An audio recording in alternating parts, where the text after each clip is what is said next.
Sweden's relationship with the Baltic Sea is not merely geographic, but cultural, psychological, and strategic. For generations, Swedes have understood that while other nations prepare for threats from distant oceans, Sweden's focus must remain on the enclosed, shallow, island-dense waters of the Baltic. This is an environment where large destroyers or long-range carrier groups lose much of their advantage, while smaller, stealthy, highly maneuverable vessels excel. From this logic, the Visby-Class corvette was not conceived as a scaled-down warship, but as the exact warship Sweden needed for its maritime reality. Visby was built for the Baltic. The sea is shallow, cold, and filled with archipelagos that create countless choke points, ambush zones, and radar shadow areas. In such a setting, a ship's visibility becomes its vulnerability. That is why Visby is constructed with a carbon fiber reinforced plastic hull that absorbs radar signals. It is why external fittings are concealed under smooth surfaces. It is why the vessel's heat signature is carefully managed. This is not merely cosmetic stealth, but operational invisibility. Visby is designed to disappear into the environment. Originally, the Corvette's mission profile centered on anti-ship, anti-submarine, and mine countermeasures. Armed with RBS-15 anti-ship missiles, lightweight torpedoes, sonar systems, and a Bofors 57mm cannon, Visby was meant to hunt and evade, strike and retreat. In essence, it was a coastal predator. But recent upgrades have transformed its role. The decision to fit Visby with the SEA Ceptor, known officially as the Common Anti-Air Modular Missile or CAM, changes its strategic character.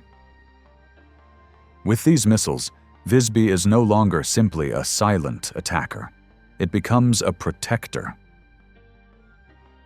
The ability to intercept aircraft and incoming munitions means that Visby can now operate not only as a lone wolf, but as a shield for other vessels or for critical infrastructure nodes along the Swedish coastline.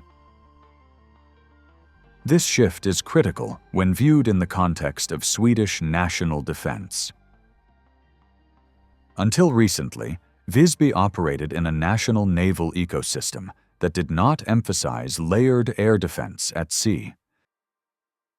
Swedish naval doctrine prioritized stealth and speed over anti-air capability, assuming limited large-scale air threats within the Baltic. But the past decade has altered strategic assumptions.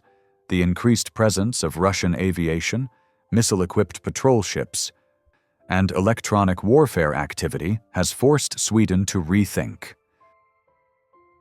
Now, with CAM on board, Visby brings area defense capability to the Swedish surface fleet, extending the protective bubble around itself and nearby assets.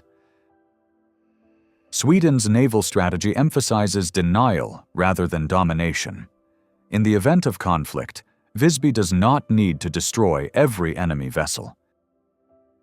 It needs to prevent them from maneuvering freely. The corvette's weapons are perfect for this purpose. Robot 15 missiles create lethal kill zones for opposing surface ships. In wartime simulations, a Visby operating between islands effectively controls entire corridors of coastal water. Instead of confronting the enemy head-on, it waits, concealed, often motionless, with its radar off. It listens, it stalks, then it strikes at close range and withdraws. Where Visby truly becomes part of a larger strategic system is in its synergy with the Gotland-class submarines. If Visby is the stealth predator above water, Gotland is its counterpart below. One hunts surface vessels, the other hunts submarines. Together, They create what Swedish strategists often describe as a layered invisibility zone. A foreign naval group entering Swedish waters faces threats from above and below, without clear knowledge of where those threats originate or how many there are. It is an asymmetric advantage.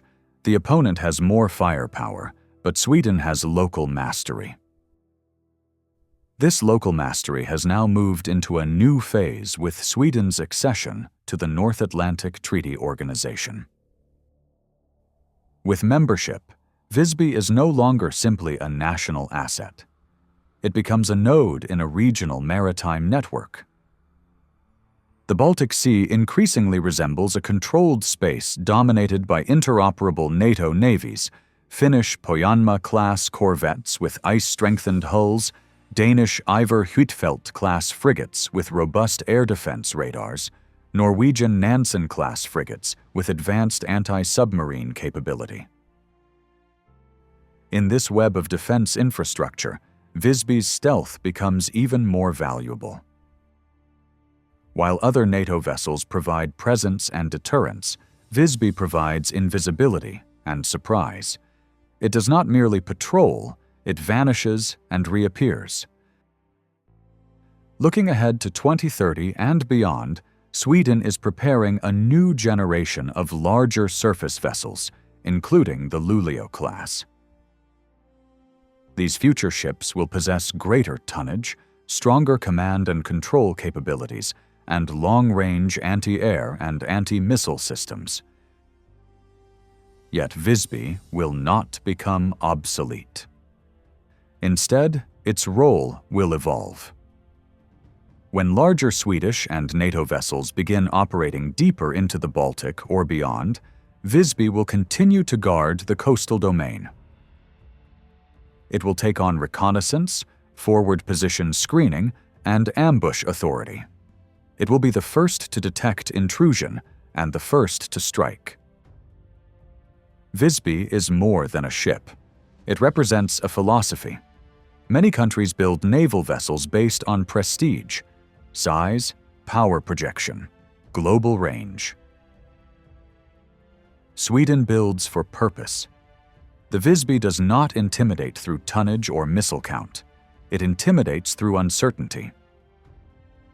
An adversary does not know where it is, when it may strike, or how many are operating in a given area. In naval warfare, uncertainty is a weapon. The deeper implication of Visby is the Swedish belief in intellectual over numerical advantage.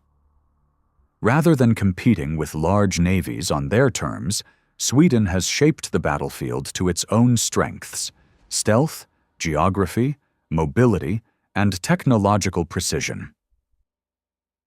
This approach is not merely cost-saving, it is strategically superior for a confined and contested sea.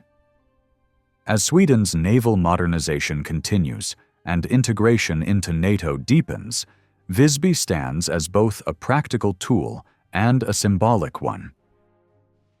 It embodies the Swedish ethos that security is achieved not through overwhelming force, but through superior understanding of environment and intelligent adaptation to it.